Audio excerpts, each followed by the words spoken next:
8-9 game here in the West region. Remember, that's the bottom right-hand corner of your bracket. We've got the number 8 seed Arkansas Razorbacks taking on the number 9 seed Illinois Fighting Illini.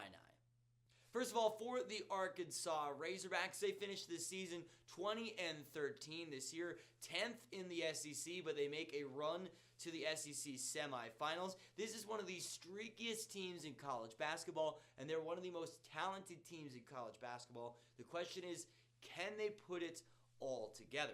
Offensively, they're led by the trio of guards who do the majority of the work for this Razorback squad. Ricky Council IV, Anthony Black, who I love and I think is going to be a great NBA pro. And then lastly, Nick Smith, the freshman who's finally getting back to form from his injury. He could be a big swing player for the squad. Defensively, this team is stingy all around. They're 15th in the nation in defensive efficiency. They guard the 3 well. They guard the 2 well. They do a pretty good job all around on the defensive end. I love this team's length. They're very switchable, and I think they can really disrupt some teams defensively. However, the problem that I do have with this Arkansas squad is they have a tough time defending without fouling.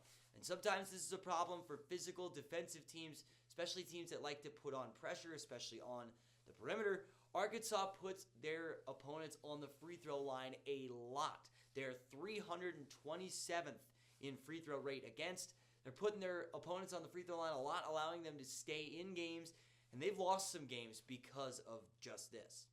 For Illinois, they come in as a 9 seed here, 20-12 this year. They finished 7th in the Big Ten. This team's solid on both sides of the basketball, 32nd in defensive efficiency in the nation, and then 56th in offensive efficiency as well. This team, they have a focus to win the paint.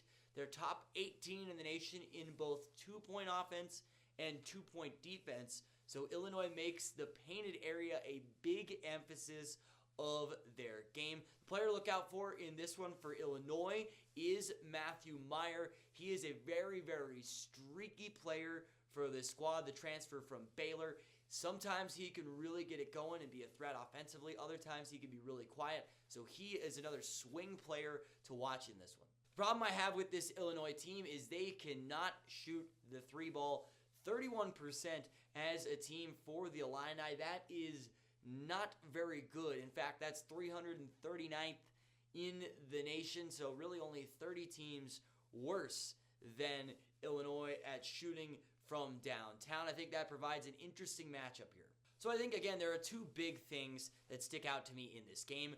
Is Arkansas going to foul Illinois a lot? Because we know the Illini like to play on the inside. They like to get inside.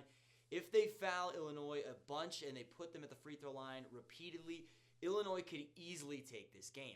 However, I feel like Arkansas has more diversity. I like their trio of guards. I'm a little bit concerned with the way Illinois shoots the basketball, and I think Arkansas is good enough defensively to slow them down in the paint. I think this is going to be a low-scoring defensive game. If I had to put this one on the upset potential meter, again, this is an 8-9 game. I don't know if you want to call this an upset, but I would say that this is a likely upset. Let's talk about it.